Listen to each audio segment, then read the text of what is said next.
for. But what they did decide to give us was his glasses.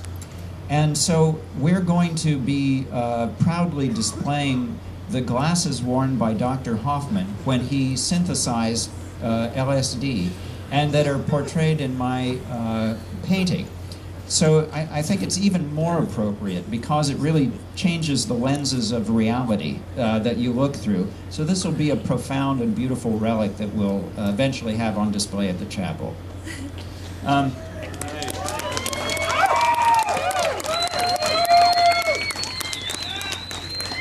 Awesome.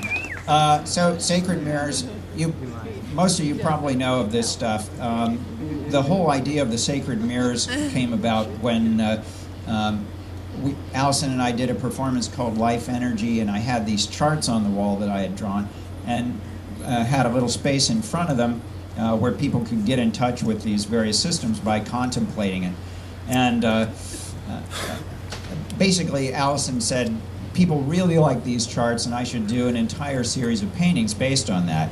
And eventually she named them Sacred Mirrors. So it was really the inspiration of Allison that brought on the whole Sacred Mirror series.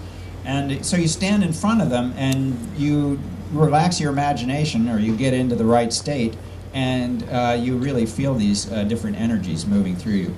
So you got the material world, and the frames are all about evolution. Biological evolution on one side, technological evolution on the other. At the top, you've got these polarities coming together, birth and death, male and female, and the different life paths and wisdom paths. I'm going to pick up my speed here. Material world, skeletal system, nervous system. These are my devotional portrayals of the various systems of the anatomy. The cardiovascular system, the lymphatic system, viscera, the muscle system. Each of these is a fairly painstaking depiction of the various anatomy. And then it goes from the body through mind through spirit. So the mind is, like, for me, these various skin layers.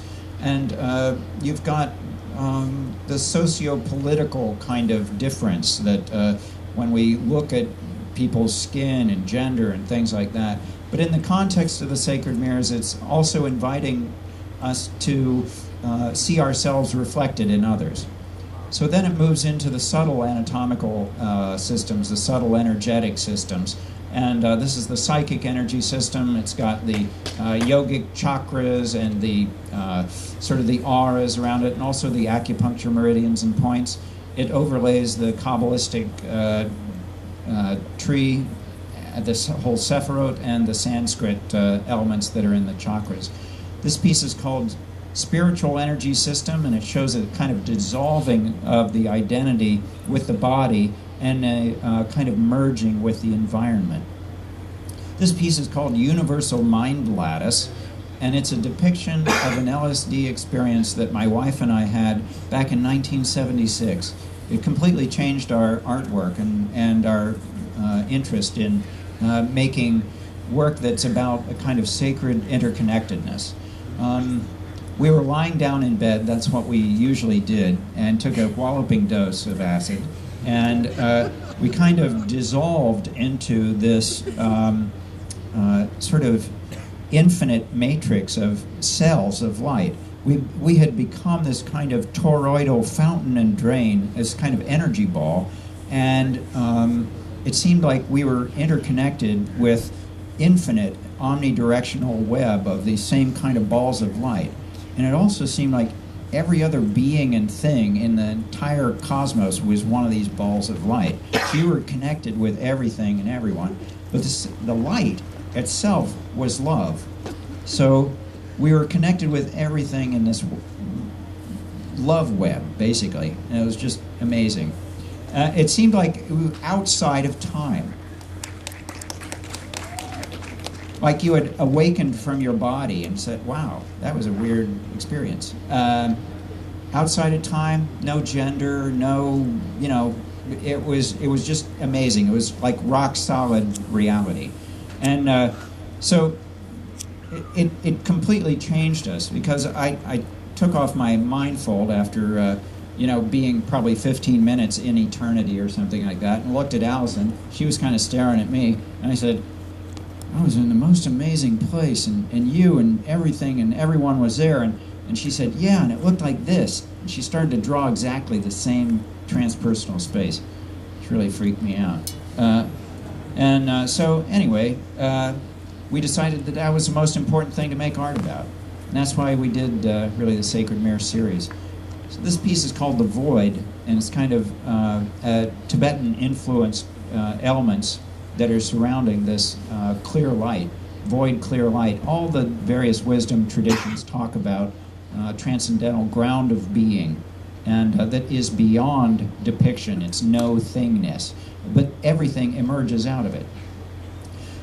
This kind of vast expanse of emptiness is also the great compassion, and so these great deities emerge out of it. This is Avalokitesvara, the Buddha of active compassion. That's why all the hands are emerging from this being.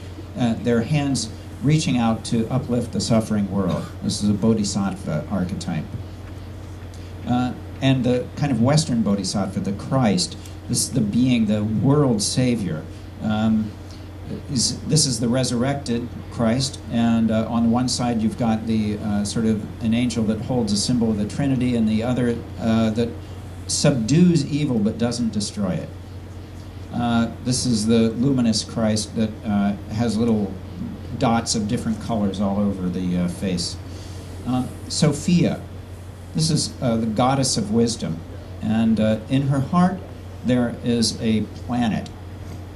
It's like we take the planet as our own heart. Well, there's a being that's sort of growing inside of there, and that's probably some of you guys, the beings that are coming to the world now that understand themselves as planetary citizens. Allison made a guest appearance on this painting and painted her secret sacred language in the halo of the Sophia.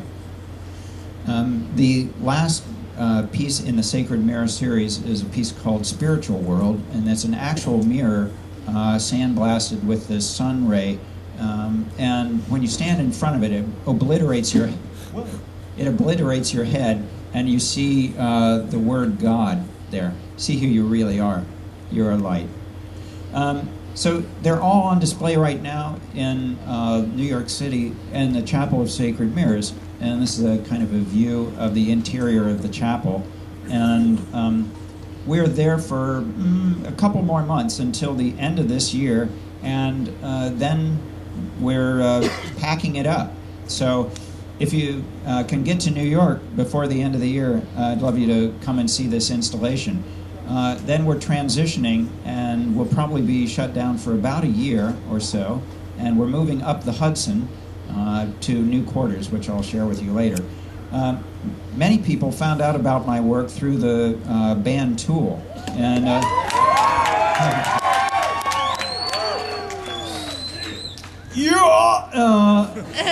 so on the Lateralis tour, they displayed 20-foot banners of the Sacred Mirrors, and at very dramatic moments of the concert, which just completely, as Adam Jones, the guitarist, liked to say, "Get out your diaper." So he asked me to contribute this piece to the Lateralis album. That was the first thing I did for them.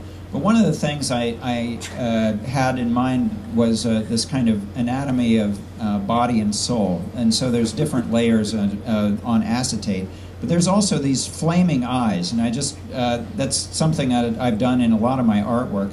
And what was really surprising to me was I started getting emails from people who just had these on every part of their body. It was really interesting. We've got hundreds and hundreds of these sort of tattoos. Now, I did other work with Tool, like on the Parabola video. This is a frame from that, and where a person kind of melts down into the universal mind lattice. On the recent album, the 10,000 Days, I worked with another computer graphic artist, and we did a number of interesting experiments in 3D imagery. This piece is a recent piece called Human Geometry,